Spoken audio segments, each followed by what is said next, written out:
අපි අද බලාපොරොත්තු වෙන්නේ ඩේටාබේස් පාඩම උගන්වන්න. එතකොට මේ ඩේටාබේස් පාඩමේ ලොකු බලපෑමක් තියෙනවා අපේ A level ICT paper එකට. ඒ වගේම ICT ඉගෙන ගන්න ශිෂ්‍යයෙක් ශිෂ්‍යාවක් අනිවාර්යෙන් ඩේටාබේස් ගැන දැන සිටිය යුතුමයි.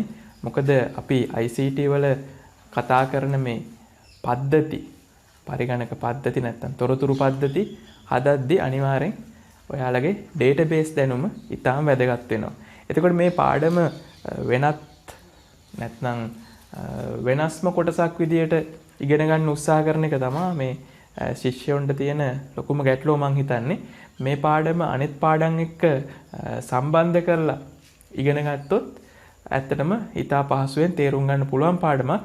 මේ පාඩමේ තියෙන ප්‍රමතකරණය වගේ කොටස් ගොඩක් දරුවෝ ඇත්තටම මේ බලන්නේවත් නැති මට්ටමටම අතෑරලා දාන කොටසක් වෙලා තියෙනවා. ඒකින්ද අපි මේ වීඩියෝ එක සහ ඉස්සරහට එන මේ පාඩමේම මට සමහරට මේක තනි වීඩියෝ එකක් හැටියට ඉදිරිපත් කරන්න බැරි වෙයි. ඉතින් ඉතිරි කොටසුත් මම බලාපොරොත්තු වෙනවා පිළිවෙලින් මේ පාඩම සම්පූර්ණ කරන්න. වෙන වෙනම අපිට වීඩියෝස් කීපයක් ඉදිරිපත් කරන්න මට සිදු වෙයි ඔයාලට. එතකොට මේ පාඩමත් එක්කම මම ඔයාලට ටියුට් එකක් දෙනවා. ඒකේ සොෆ්ට් කොපි එක මේ වීඩියෝ එකේ ඩිස්ක්‍රිප්ෂන් එකෙන් ඩවුන්ලෝඩ් කරන්න පුළුවන්. ඒ වගේම අපිත් එක්ක සම්බන්ධ වෙලා තියෙන WhatsApp group එකේ ඉන්න දරුවන්ට ඒ WhatsApp group එකෙනුත් මේ වීඩියෝ එක ලබා ගන්න පුළුවන්. එතකොට මම මේ ටියුට් එකත් එක්කම මේ පාඩම කරගෙන යන්න බලාපොරොත්තු වෙනවා. ඒකින්ද මේ ටියුට් එක ඔයාලා ළඟ තියාගෙන ඒ වගේම පුළුවන් නම් print out එකක් අරගන්න soft copy එකෙන් ප්‍රයෝජනවත් වෙයි. අපි බලමු මේ මම මේ ටියුට් එක පිළිවෙලට කරගෙන යන්නම්. එතකොට ඔයාලටත් පුළුවන් වෙයි මේ පාඩම ටිකක් සම්බන්ධ වෙන ආකාරයට කරගෙන යන්න. මොකද වීඩියෝ එකක් නිකන් බලන් හිටියා කියලා විතරක් ඔයාට මතක තියාගන්න හැකියාව ටිකක් අඩුයි. ඔයාට ඒකින්ද මේ වීඩියෝ එක නතර කරලා බලන්න පුළුවන්. අමතර දැනුම ඔයාලගේ තියෙන පොත්පත්වල තියෙන දැනුම ඒවත් ලබාගෙන මේක පාඩම සම්පූර්ණ කරගන්න පුළුවන්.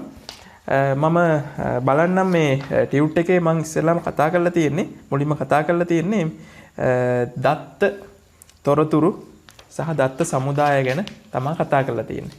එතකොට අපි දත්ත ගැන මේ ICT ඉගෙන ගනිද්දි A level වල විතරක් නෙමෙයි මුල පාඩම් වලදීම මේ දත්ත ගැන ඉගෙන ගන්නවා. දත්ත කියන්නේ මොනවද කියලා. එතකොට ගොඩක් අයට මේ අර්ථ දැක්වීමක් පාඩම් කරපු අර්ථ දැක්වීමක් මතකයි. දත්ත කියන්නේ අසංවිධිත අර්ථ රහිත දෑ සමූහයක් හැටියට මේ දත්ත හඳුන්වලා තියෙනවා. අසංවිධිත අර්ථ රහිත දේවල් සමූහයකට අපි දත්ත කියලා කියන්න පුළුවන්. එතකොට මේ දත්ත කියන දේවල් වල ලොකු වටිනාකමක් තියෙනවා කියලාත් අපි ඉගෙන ගත්තා. ආර්ථික වටිනාකමක් තියෙනවා කියලා ඉගෙන ගත්තා. එතකොට මේ දත්ත සකස් කරාට පස්සේ අපි ඒවට තොරතුරු කියලා කියනවා කියලා ඉගෙන ගත්තා. එතකොට මේ තොරතුරු පද්ධති කියන ඒවා දත්තත් සමග තමයි වැඩ කරන්නේ. ඒකින්ද මේ දත්ත පිළිවෙලකට ගබඩා කරලා ඒවා කළමනාකරණය කරන හැටි ගැන තමයි අපි මේ පාඩමෙන් මූලික වශයෙන්ම ඉගෙන ගන්න උත්සාහ කරන්නේ. එතකොට මේ දත්ත කියන්නේ මොනවද කියන එකට අපි අර්ථ දැක්වීමක් ලියාගමු. එහෙනම් ඔය තියෙන ඉඩකඩේ දත්ත යනු මොනවද කියලා තමයි ටියුට් එකේ අහලා තියෙන්නේ. එතකොට අපිට කියන්න පුළුවන් දත්ත කියන්නේ එhmenan ඔයාලා සටහන් කරගන්න දත්ත යනු අසංවිධිත අර්ථ රහිත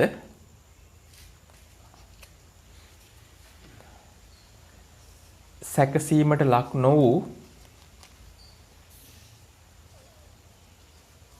දෑ සමූහයක් සැකසීමට ලක් නොවූ දෑ සමූහයක් ලෙස හැඳින්විය හැකිය. ලෙස හැඳින්වේ. ඊට පස්සේ තොරතුරු කියන්නේ මොනවද කියලා අහලා තිනවා. තොරතුරු කියලා කියන්නේ එතකොට අපි කවුරුත් දන්නවා දත්ත සැකසීමට ලක් කරාට පස්සේ අපි ඒවට කියනවා තොරතුරු කියලා. එතකොට මේ තොරතුරු සැකසීමේදී අපි කියනවා මේ අර්ථාන්විත සැකසීම meaningful processing කියලා. එතකොට අපි තොරතුරු යටතේ ලියමු තොරතුරු යනු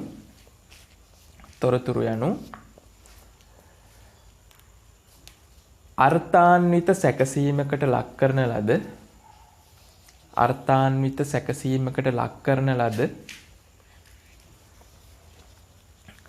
දත්ත ලෙස අර්ථාන්විත සැකසීමකට ලක් කරන ලද දත්ත ලෙස හැඳින්වේ.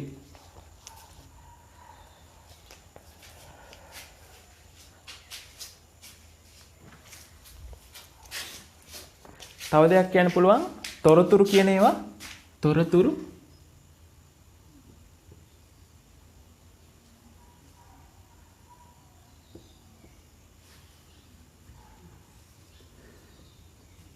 තීරණ ගැනීමට උපකාරී වේ. තොරතුරු තීරණ ගැනීමට උපකාරී වේ. එතකොට තොරතුරු මත පිහිටලා අපි තීරණ ගන්නවා. ඊට පස්සේ මේ අපිට කතා කරන්න තියෙනවා දත්ත සමුදායක් යනු කුමක්ද කියලා. එහෙම නැත්නම් දත්ත සමුදාය අපි ඒකට කියනවා ඩේටාබේස් එක කියලා. ඩේටාබේස් එකක් කියන්නේ මොකක්ද කියලා. දත්ත සමුදාය ඩේටාබේස්.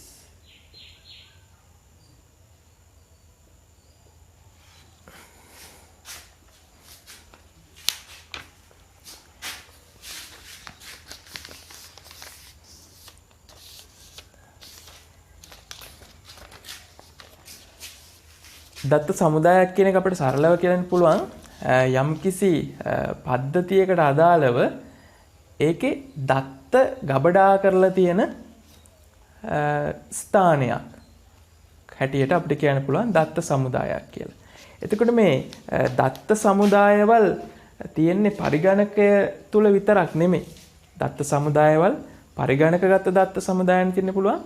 ඊට අමතරව ඒවා සාමාන්‍යයෙන් මේ තියෙන ඩොකියුමන්ට් විදියට අපි හිතමු ලිපිගොනු විදියටත් දත්ත සමුදායක් තියෙන්න පුළුවන්. උදාහරණයක් ඇටියට ඔයා දන්නවා ඔයාලා පාසලකට ඇතුළත් වෙද්දී ඔයාලගේ තොරතුරු උදාහරණයක් ඇටියට දත්ත මේ වගේ දේවල් දෙමාපියාගේ දුරකථන අංක ඔයාගේ ලිපිනය ඔය වගේ දේවල් පාසලට ලබා ගන්නවා. ඒක සමහරට ෆෝම් එකක් පුරවලා ඔයාට ඒක දෙන්න තියෙනවා. එහෙම නැත්නම් එයාලා ඔයාගෙන් අහද්දී ඒක ලියා ගන්නවා පොතක. ඔය වගේ එතකොට ඒ වගේ දත්ත සමුදායක් අපිට කියන්න පුළුවන් පරිගණකගත දත්ත සමුදායක් නෙවෙයි. හරි. එතකොට මේ ඇයි අපිට මේ දත්ත සමුදායවල පරිගණකගත කරන්න වෙන්නේ? මම ඊටාම සරල දත්ත සමුදායක් කියන්නම්. ඔයාලගේ ෆෝන් එකේ තියෙන contact list එක. ඒකත් දත්ත සමුදායක්. ඉතින් මේ ඒක අපිට කියන්න පුළුවන් ඉලෙක්ට්‍රොනික දත්ත සමුදායක් නැත්නම් ඉලෙක්ට්‍රොනික ඩේටාබේස් එකක් කියලා. එතකොට පාසලේදී ඇතුළේදී වාගේ විස්තර ගන්නේ ඒක පරිගණකගත නොකරපු දත්ත සමුදායක් කියලා කියන්න පුළුවන්. එතකොට මේ දත්ත සමුදායවල ඇයි අපි පරිගණකගත කරන්න පෙළඹෙන්නේ? නැත්නම් ඇයි අපට අවශ්‍ය වෙන්නේ දත්ත සමුදායන් පරිගණකගත කරන්න? මොකක්ද ඒකට උත්තරේ වෙන්නේ? ඇයි අපි දත්ත සමුදායවල පරිගණකගත කරන්නේ? හේතුවක් කිව්වොත් එක ප්‍රධාන හේතුවක් තමයි අපිට අවශ්‍ය වෙනවා මේ දත්ත සමුදායවල වල තියෙන යම්කිසි දත්තයක් ඉක්මනින් සොයා ගන්න. යම්කිසි කෙනෙක්ට අදාළ තත්ත්වයක් ඉක්මනින් හොයා ගන්න. එතකොට අපිට අවශ්‍ය වෙනවා මේක සොයා ගැනීමට දැන් පරිගණකගත නොකරපු එකක් නම් අර අපි ලේඛන හොයලා හැමතැනම බලන්න ඕන. නමුත් පරිගණකගත කරපු එකක් ඔයාට ඉක්මනින් සෙවීමට පුළුවන්. ඔන්න එක ප්‍රධාන වාසියක්. ඒ වගේම ඔයාගේ කම්පියුටර් ෆෝන් එකේ තියෙන contact list එකෙත් ඕකම තමයි වෙන්නේ. ඔයාට ෆෝන් නම්බර් එකක් හොයාගන්න ඕන නම් අදාළ පුද්ගලයාගේ නමේ මුල් අකුර ගහලා හෝ නම ටයිප් කරලා ඔයාට පුළුවන් ඉක්මනින් මෙන්න මේ පුද්ගලයාගේ contact number එක හොයාගෙන යාට කෝල් එකක් ගන්න contact list එක පාවිච්චි කරලා. ඒතකොට contact list එක ඉලෙක්ට්‍රොනික database එකක්. ඒකේ ප්‍රධාන වාසියක් තමයි අපිට කාර්යක්ෂමව සොයන්න පුළුවන්. ඒ වගේම එඩිට් කරන්න ඕන උනත් සොයලා එඩිට් කරන්න පුළුවන්. එතකොට ඔන්න දත්ත සමුදායක් ගැන පොඩි අයිඩියා එකක් දැන් ඔයාලට එන්න ඇති මේක හරහා. අපි ගෙන් මේ ටියුට් එකේ තියෙන දත්ත සමුදායක් යනු කුමක්ද? එය කළමනාකරණය කළ යුත්තේ ඇයි කියලා. අපි ලියමු දත්ත සමුදායක් යනු කුමක්ද කියන එකට.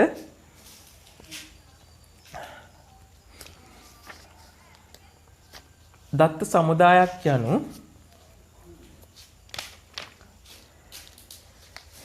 යම් කිසි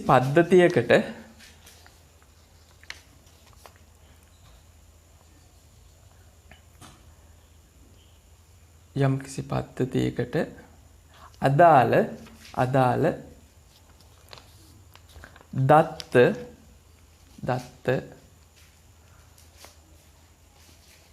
ගබඩා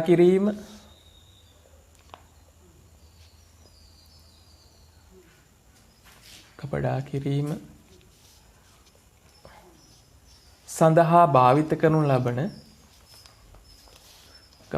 සඳහා භාවිත කරනු ලබන ඒකකයකි.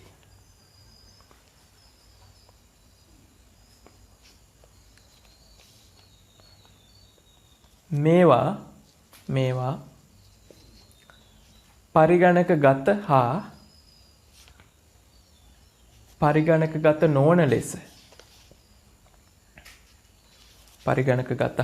පරිගණකගත නොවන ලෙස වර්ග දෙකකින් දැක්විය හැකිය.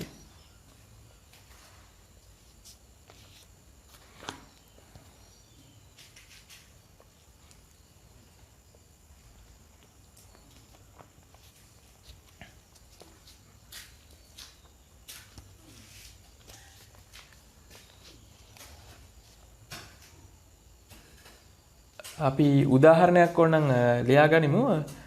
ජංගම දුරකථනයේ ඇති contact list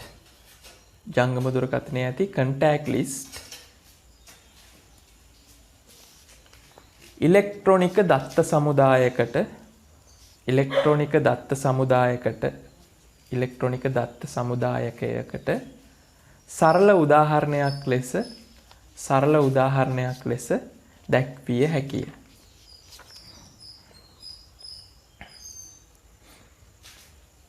අපි ඒ යටතේම දක්වමු මේ දත්ත සමුදායක් කළමනාකරණය කරන්න ඕන වෙන්නේ මොකද කියලා. දත්ත සමුදායක් කළමනාකරණය කරන්න අවශ්‍ය වෙන්නේ දත්ත සමුදායක විශාල වශයෙන් දත්ත පවතිද්දී නැත්නම් ඩේටාබේස් එකකට අපි දත්ත ගොඩක් තැන්පත් කරලා තියෙද්දී අපිට අවශ්‍ය වෙනවා මේක කළමනාකරණය කරගන්න. උදාහරණයකට ඒක සෙවීම පහසු කරගන්න. ඒක යාවත් කාලින කරන්න. දත්ත නැවත ඇතුල් කරන්න. ඔන්න ඔය දේවල් අපිට සිද්ධ කරනකොට ඒවා පහසුවෙන් නිවැරදිව කරන්න ඕන හින්දා තමයි අපි ඒක කළමනාකරණය කරන්න වෙනවා කියලා කියන්නේ. අපි ලියමු කළමනාකරණය කළ යුත්තේ ඇයි කියන පොයින්ට් එකට අදාළව දත්ත සමුදායක්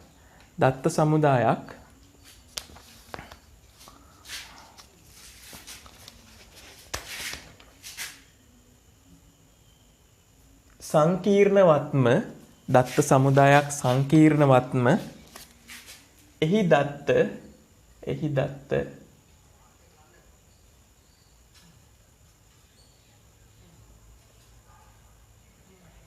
යාවත්කාලීන අපි ඉංග්‍රීසියෙන් කියනවා අප්ඩේට් කියලා. අප්ඩේට් යාවත්කාලීන කිරීමට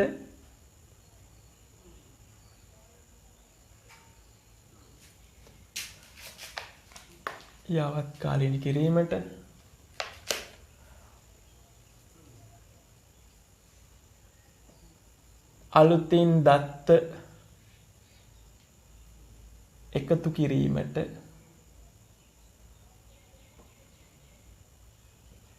අපි මේකට කියමු insert කියලා. inserting අලුතින් දත්ත එකතු කිරීමට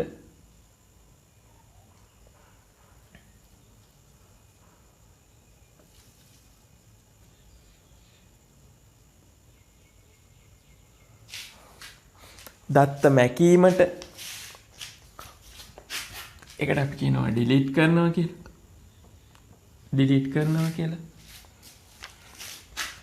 දත්ත මැකීමට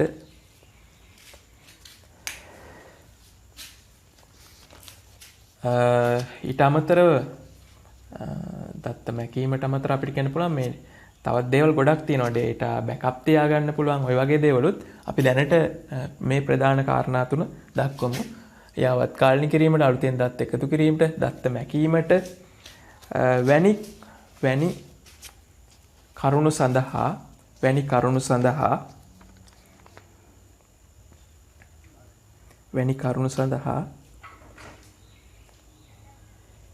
දත්ත සමුදාය කළමනාකරණය කළ යුතු වේ. දත්ත සමුදාය කළමනාකරණය කළ යුතු වේ.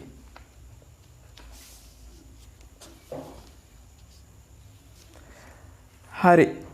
අපිට ඊට පස්සේ මේ දත්ත සමුදාය ආකෘති වර්ග ටිකක් තියෙන්නේ. ඒකේ මාතෘකාව ඔයාලගේ ටියුට් එකේ දක්වලා නැත්නම් ඒක දක්ව ගන්න ලියා ගන්න. දත්ත සමුදාය ආකෘති. එතකොට මේකේ මේ ආකෘති වර්ග මම මෙතන දක්වලා තියෙනවා ආකෘති වර්ග 4ක්. එතකොට මේ ආකෘති වර්ග 4ටම ඔයාට අදාළ විස්තරය දක්වලා තියෙනවා. එතකොට මේ ආකෘති වර්ග 4න් අපි ඉගෙන ගන්න අපේ A level syllabus එකේ අපි ප්‍රධාන වශයෙන්ම අවධානය යොමු කරලා තියෙන්නේ මොන ආකෘතිය ගැනද? අපි ඉගෙන ගන්නේ මෙන්න මේ තුන්වෙනියට දක්වලා තියෙන සම්බන්ධක ආකෘතිය. ඒකට ඉංග්‍රීසියෙන් කියනවා relational models කියලා. එතකොට මේ දත්ත සමුදාය සංවර්ධනය සඳහා භාවිතා කරන ආකෘති වර්ග වලින් සම්බන්ධක ආකෘතිය කියන එක තමයි සම්බන්ධ ආකෘතිය කියන ආකෘතිය තමයි අපි මෙන්න මේ සිලබස් එකේ භාවිතා කරන්නේ. එතකොට මේ ඉතිරි ආකෘති ගැන මම පොඩි සඳහනක් කරොත් මේ දූරාවලි ආකෘතිය කියන ආකෘතිය හයරාකිකල් මොඩල් කියනවා. ඒකෙදි කියලා තියෙනවා මේ දූරාවලියක් කියද්දී ඔයා දන්නවා ආයතනයක දැන් පාසලක වගේ නම් විදුහල්පති තමයි ඉහළම ඉන්නේ. ඊට පහළම මට්ටමට එද්දී ශිෂ්‍යයා දක්වා අංශ ප්‍රදාන, නියෝජ්‍ය දුරපති, හොමම නියෝජ්‍ය දුරපති, අංශ ප්‍රදාන, පන්ති භාර ගුරුවරු ඔය වගේ එනවා. එතකොට ඒ වගේ ආකෘතියක් parent child කියන ආකෘතියට තමයි මේ hierarchical model එක යන්නේ. ඊට අමතරව මේ ජාල ආකෘතියේදී මේ කියලා තියෙනවා මේ object සහ relationship සම්බන්ධතාවයන් රූපමය ආකාර නිරූපණය වන අතර නියමිත ව්‍යුහයක්. අපි දන්නවා මේ පරිගණක ජාලයක් ගත්තත් ඒකට අපිට කියන්න පුළුවන් මේ නියමිත ව්‍යුහයක්. අපි කියන්නේ දැන් අන්තර්ජාලය කෙනෙක් ගත්තොත් අන්තර්ජාලයටත් නියමිත ව්‍යුහයක් නැහැ. ඒ වගේ මේ ජාල ආකෘතියේදී database ආකෘතියේදී ඒකටත් නියමිත ව්‍යුහයක් නැහැ. ඒතකොට සම්බන්ධක ආකෘතිය ගැන අපි ඉස්සරහට කතා කරනවා ගොඩක්. වස්තු සම්බන්ධක ආකෘතිය කියලා කියන්නේ මේ object relational model කියන එකත් අපි ටිකක් programming වලදී ඉගෙන ගන්නවා object oriented concept එක කියලා සංකල්පයක්. වස්තු නැඹුරු ආකෘතිය කියන එක.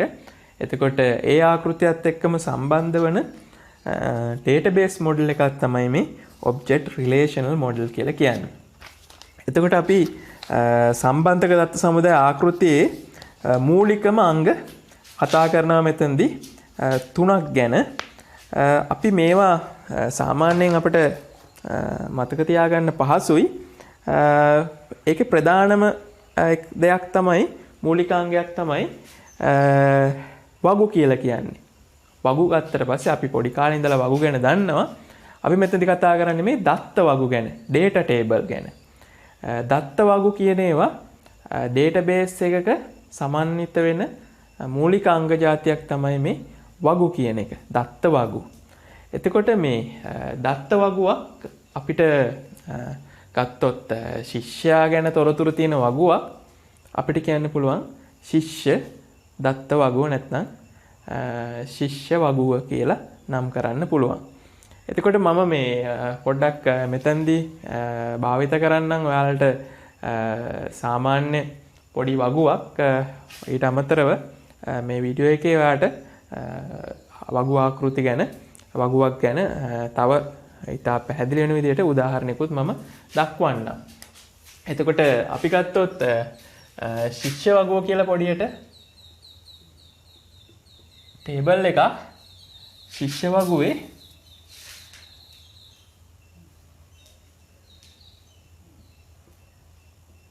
ශිෂ්‍ය අංකය එහෙම නැත්නම් අපි හිතමු ඇතුළත් වීමේ අංකය කියලා තියෙනවා. ශිෂ්‍ය නම, ලිපිනය වගේ පොඩි වගුවක් අපි දක්වනවා. එතකොට ශිෂ්‍යාංකය අපි හිතමු 1/4යි, නම අමල් කියලා. එයාගේ ලිපිනය අපි දාමු කුරුණෑගල.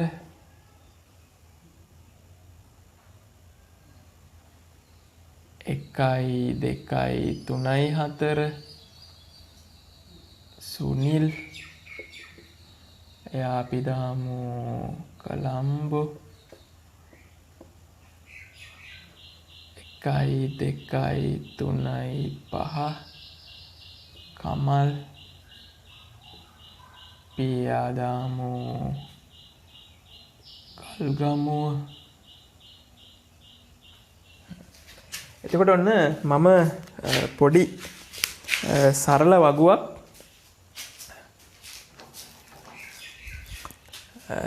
වගුවක් ඇන්දා. එතකොට මේකේ අපිට අඳුරගන්න තියෙනවා මේ ඔන්න වගුව තියෙනවා. වගුවේ මෙන්න මේ ශිෂ්‍යාංකය, ශිෂ්‍ය නම, ලිපිනය මේ කියන දේවල් වලට අපි කියනවා, මේවට අපිට කියන්න පුළුවන් තීරු. තීරු වලට අපිට කියන්න පුළුවන් උපලැකි කියලා.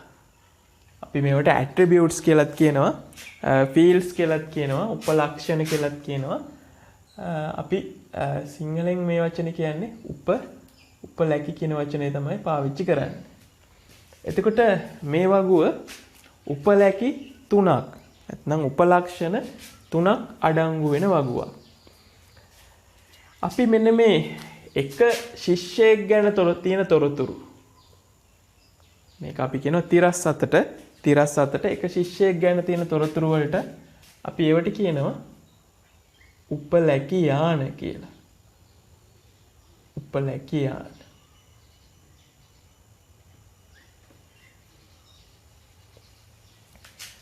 ඉංග්‍රීසියෙන් අපි මේවට කියනවා රෙකෝඩ්ස් කියලා. මේකට අපි කියමු ඇට්‍රිබියුට්ස් කියලා. ඔන්න එතකොට ඩේටාබේස් එකක තියෙන අංග ටික අපි කතා කරා. මේ තියෙන වගුව ප්‍රධානම ඒකකයක්. එතකොට මූලික ඒකකයක්. වගුව සමන්විත වෙනවා උපලැකි සහ උපලැකි යාන වලට. එතකොට මේ සිරස් අතට තියෙන තීරු වලට අපි කියනවා උපලැකි කියලා. හරස් අතට නැත්නම් මේ තිරස් අතට තියෙන මෙහෙම තියෙන ඒවට අපි කියනවා උපලැකි යාන රෙකෝඩ්ස් කියලා. එතකොට මේ ඔයාලගේ ටියුට් එකේ දක්වලා තියෙනවා උපලැකි සහ මේ වගුවක ගුණ කියලා තියෙන කොටස බලන්න. එතෙන්දී ස්ටුඩන්ට් කියලා වගුවක් දාලා තියෙනවා. ඒකේ ඇඩ්මිෂන් නම්බර්, නේම්, ඇඩ්‍රස් කියලා ඔය විදිහට සහ ග්‍රේඩ් කියලා තියෙන්නේ. ඒවට උපලැකි කියලා හඳුන්වලා තියෙනවා. මේකේ මම දක්වලා නැහැ උපලැකි යාන. ඔයාලට පුළුවන් ටියුට් එකේ මේ ඔයාගේ වම් අත පැත්තෙන් තියෙන 1/4ක් 2/4ක් ඔය වගේ තියෙන රෙකෝඩ්ස් වලට අපිට කියන්න පුළුවන් උපලැකි යාන කියලා එතන නම් කරගත්තොත් හොඳයි කියලා හිතනවා. ඊට අමතරව මේ ඔන්න විශේෂ වචන දෙකක් අපි ඉගෙන ගන්නවා මෙන්න මේ වගුවකට අදාළව. සමහරවිට මේක මේ අපිට මේ විභාගෙදී ඊටාම සරලව උත්තර ලියන්න පුළුවන්. උත්තරේ ගොඩක් වෙලාට බහුවර්ණ ප්‍රශ්නයක් හැටියට අහන්නේ. දක්වන්න පුළුවන් මේ බහුවර්ණ ප්‍රශ්නයක් ඊටාම පහසුවෙන් කරගන්න පුළුවන්. මේ වචන දෙක දැනගෙන ඉන්න වෙනවා. එතකොට මේ ගණනීයතාවය සහ තත්වය කියලා තියෙනවා. ගණනීයතාවය කියන එක ලබා ගන්නවා කියලා තියෙනවා උපලැකියාන ගණනයෙන්. එතකොට මේ වගුවට අදාළව ගත්තොත් මේ වගුවේ මම චුට්ටක් තව රෙකෝඩ් එකක් අඳින්නම්. මේක පහසු කරගන්න ඕනේ හින්දා මම තව එකක් දාන්නම් 1 3 5 6 කියලා රෙකෝඩ් එක. ඒක දාමු විමල් කියලා. විමල් අපි දාමු තිස්ස මහාරාම කියලා.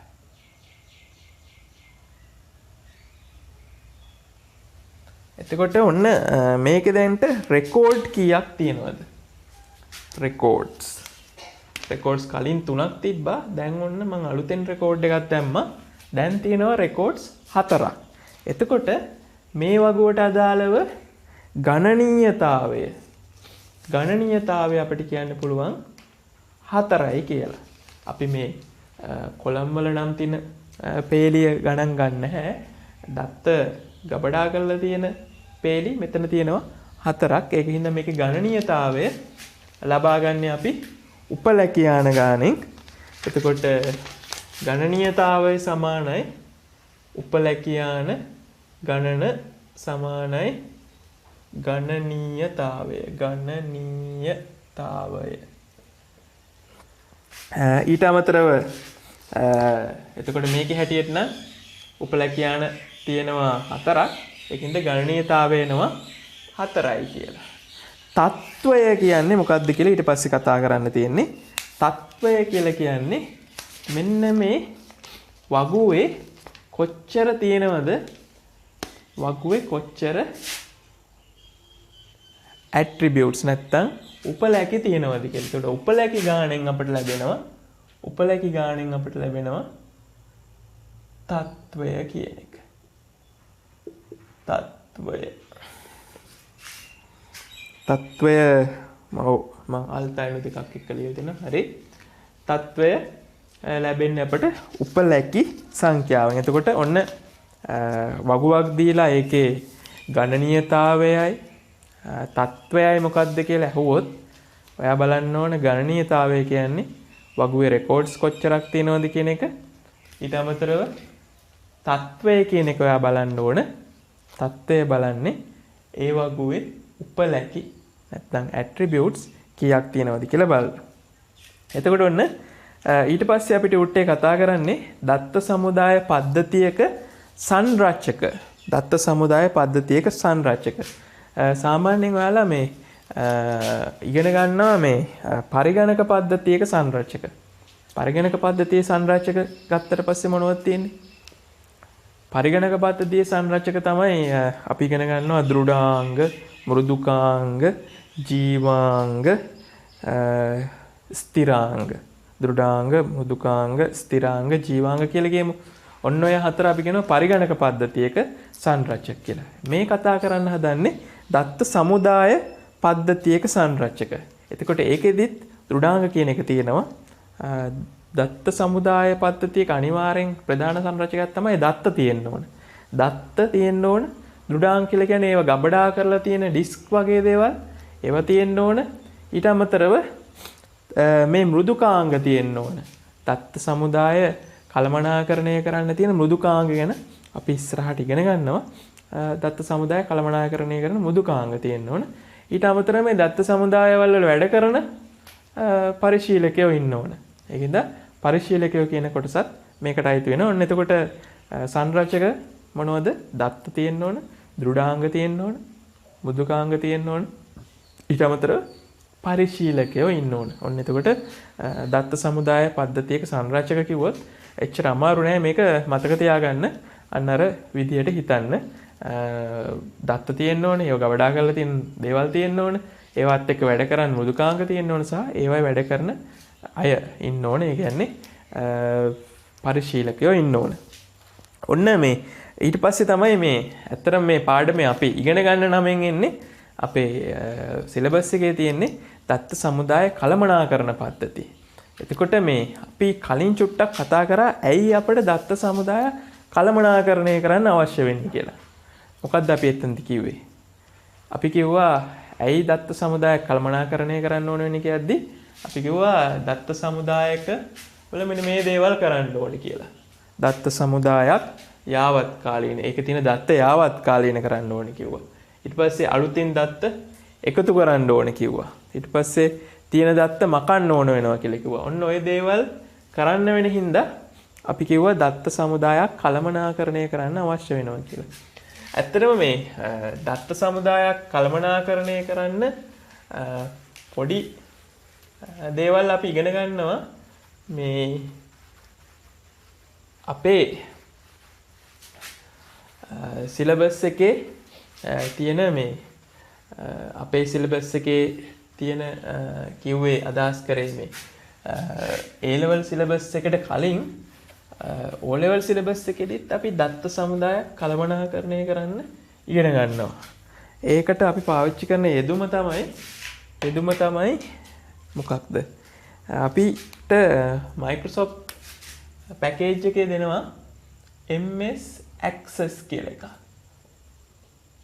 එතකොට මේ O level වලදී ඔයාලා මෙන්න මේ MS Access කියන එක ඉගෙන ගන්නවා. ඉතින් මෙතන මේ පාඩම බලනවා ඇති O level ICT නොකරපු අයත් ඒ කට්ටිය බය වෙන්න හේතුවක් නැහැ. මේ යෙදවුම ඔයාලට කවදා හරි පාවිච්චි කරන්න අවස්ථාව ලැබෙන්න පුළුවන්. මේක සරලව දත්ත සමුදායක් කළමනාකරණය කරන්න තියෙන යෙදවුමක්.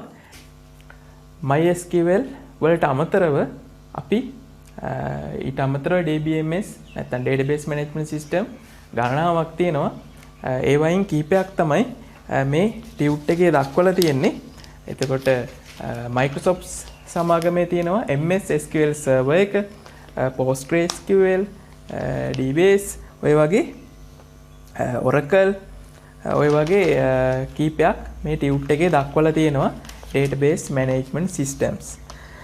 මේ Database Management System එකක තියෙන කොටස් ගැන කතා කරද්දී අපිට කතා කරන්න තියෙනවා මේ SQL කියන එක ගැන.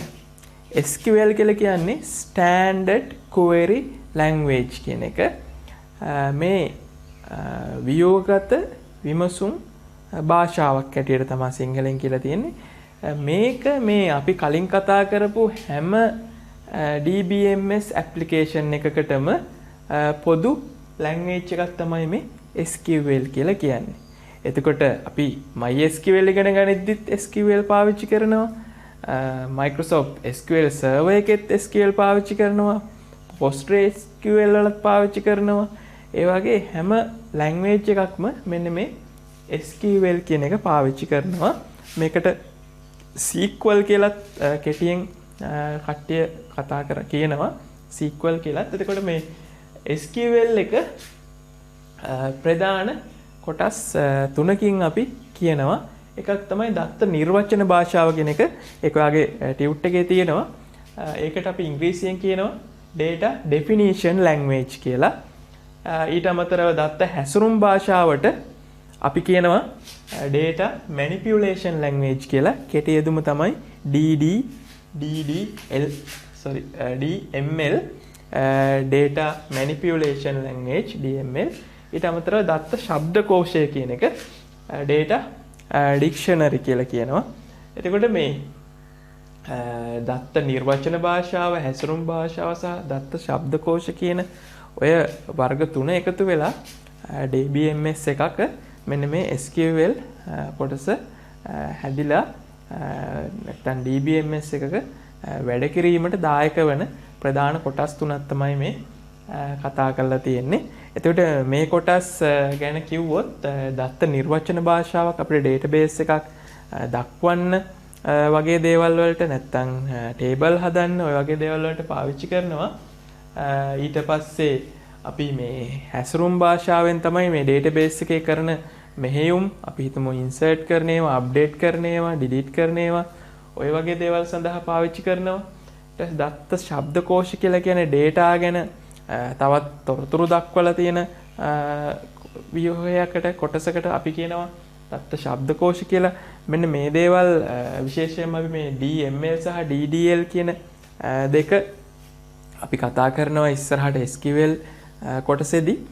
එතකොට මේ කොටසත් එක්කම අපිට ඊට පස්සේ කතා කරන්න තියෙන්නේ අපිට මේ පාඩමේ තියෙන ප්‍රධානම හරය වගේ තියෙන කොටස තමයි අපි ඉගෙන ගන්න ඇත්තටම මේ ඩේටාබේස් එකක් නිර්මාණය කරන කොටසට වඩා ඩේටාබේස් එකක් සැලසුම් කරන්නේ කොහොමද කියන එක තමයි ඔයාගේ සිලබස් එකේ ඔයාගෙන් බලාපොරොත්තු වෙන ප්‍රධානම හරය මේ පාඩමේදී අහන්නේ කොහොමද මෙන්න මේ දත්ත සමුදාය සැලසුම් කරන්නේ ප්ලෑන් කරන්නේ කොහොමද කියලා. ඒ සඳහා අපි ප්ලෑන් කරන්න පාවිච්චි කරන ක්‍රමය තමයි මෙන්න මේ ER ඩයග්‍රෑම් කියලා කියන්නේ. ER ඩයග්‍රෑම් වලට අපි කියනවා භූතාර්ථ සම්බන්ධක සටහන් නැත්නම් ප්‍රස්ථාර කියලා කියනවා. ඔන්න ඔය කොටස තමයි ඊට පස්සේ අපිට කතා කරන්න තියෙන්නේ. ඊට කලින් මම මේ වීඩියෝ කොටස අවසන් කරනවා. මම ඊළඟට කතා කරන්න බලාපොරොත්තු වෙන්නේ මේ ER ඩයග්‍රෑම් ගැන ඊළඟ වීඩියෝ එකෙන්. ඒකින්ද මේ පාඩමෙන් මේ ඩේටාබේස් කියන පාඩමේ මේ කොටස් හැම එකක්ම එකිනෙක සම්බන්ධ හින්දා ඔයාලා මේ මුලින් ඉඳලා අපි මේක සම්පූර්ණ කරගෙන යමු. මම පාඩම ඉවර කරන්න කලින් අපි අද කතා කරපු දේවල් ටික චුට්ටක් ආයෙ මතක් කරන්න කැමතියි. අපි කතා කරා පළවෙනියටම මේ දත්ත තොරතුරු කියන ඒවා දෙක ගැන. ඒක දැන් අපි කාටවත් ගැටලුවක් නෑ මං හිතන්නේ. දත්ත කියන්නේ මොනවද තොරතුරු කියන්නේ මොනවද කියන එක. ඒ හින්දා මම ඒකට වැඩි කාලයක් ගන්න නැහැ. ඊට පස්සේ අපි ඩේටාබේස් එකක් කියන්නේ මොකක්ද කියලා කතා කරා. ඩේටාබේස් එකක් කියලා කියන්නේ දත්ත ඇතුළු කරලා ගබඩා කරලා තියෙන ඒකකයක් කියලා කිව්වා.